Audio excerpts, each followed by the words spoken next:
Thank you. Can I move this?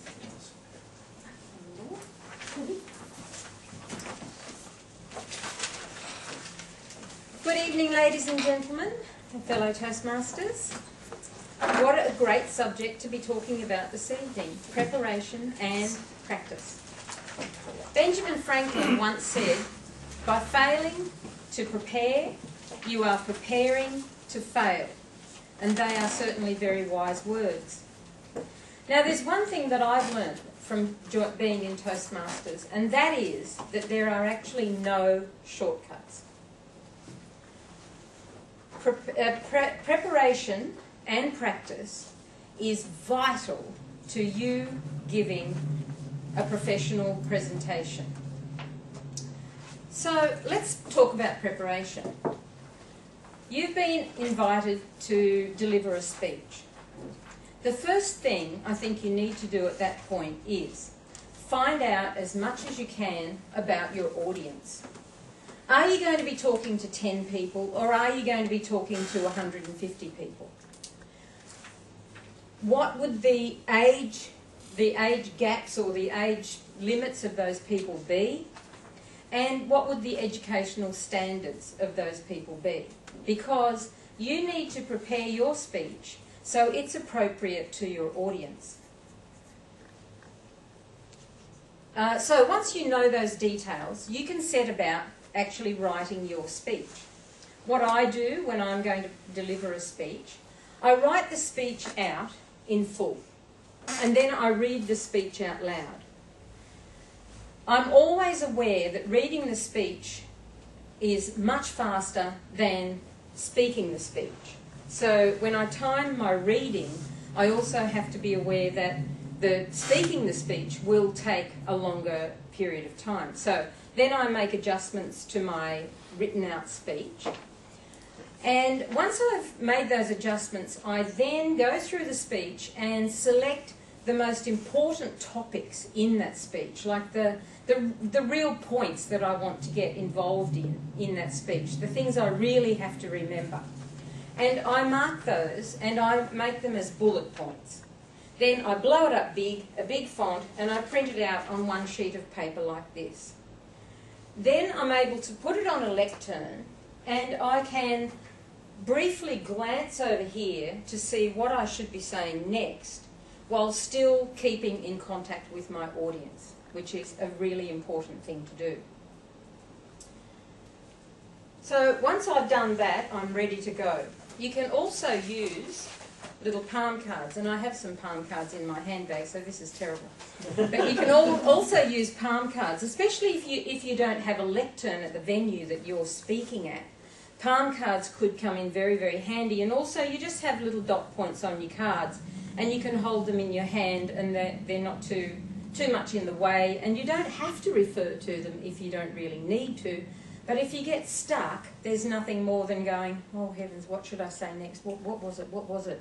Oh heavens, oh yeah, that's what it is. So they can come in handy as well.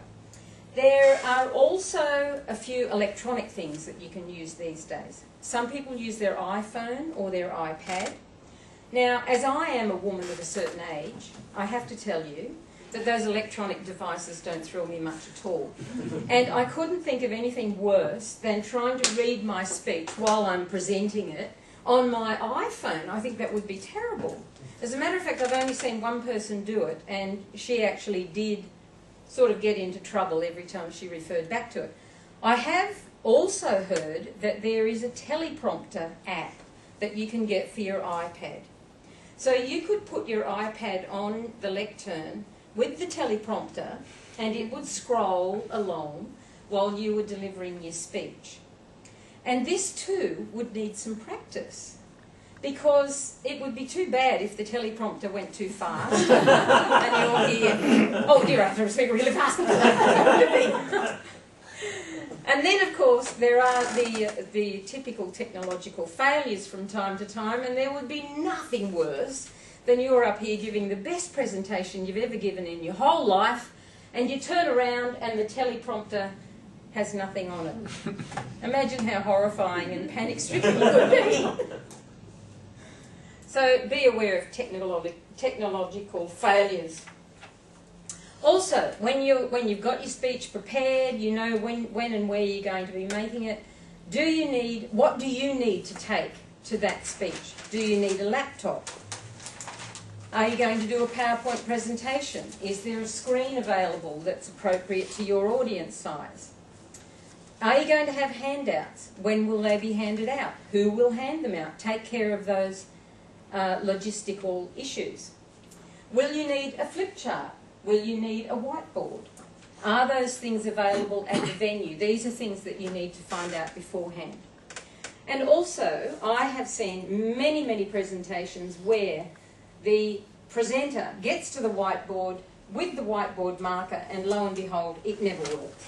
So take your own whiteboard marker. It's better to be sure than sorry.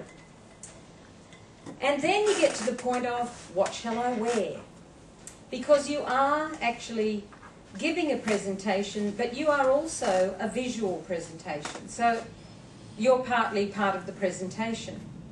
Now, this afternoon I was wandering around the house in my tracky dacks and fluffy slippers, and I just thought that wasn't really appropriate. And I thought, I don't think Anthony will ever invite me back again if I come along in my fluffy slippers, so I thought I better wear something more appropriate. So obviously, if it's a more casual situation that you're going to be speaking at, you may dress more casually. But otherwise, you would normally dress up quite neatly and maybe in a suit, maybe a tie, whatever is appropriate to the situation. But also be aware of things that make noises. For example, if you have a lot of jewellery around your neck, mostly the men don't have to worry about this, but if you're wearing maybe a lapel microphone, things could hit the mic and could cause an issue with your audience, so a distraction for the audience. So you need to sort of take those things into account as well. And lastly, get to the venue slightly earlier than everybody else. Go there, have a look at the venue, check out to see what the stage size is like. How much room do you have? What sort of seating arrangements are there at your venue? Do they have microphones? If you are going to be using a microphone, make sure you practice. There's nothing worse than getting up to the lectern. You've skated in the door 3 seconds before you're about to present. You go whizzing out onto the stage. You get to the microphone. You're going testing, testing, 1, 2. Slightly inappropriate, I think. So practice beforehand, especially to see how loud your voice is with a microphone, because I think that's a little bit of a tricky issue. So that's preparation. Now, let's move on to practice. And I have to let you know that to practice, you must say your speech out loud. Now, I find this so daunting that I quite often used to present my speeches probably with no practice at all. And I have since discovered that it's vital and it's totally necessary to actually stand in front of the mirror and say the goddamn speech out loud many, many times over until I feel like I know what I'm saying and I'm doing. By working in front of a mirror, you can also use body language things with your hands maybe that could prompt a memory about your speech. So you might say, you know, we went to the West, and when you go to the West, when you go to put your arm out there, you go, oh yeah, I'm over this side of the stage and I go to the West. Oh yes, that's right, we went to the West. And it will prompt you in your speech so you know where you're up to.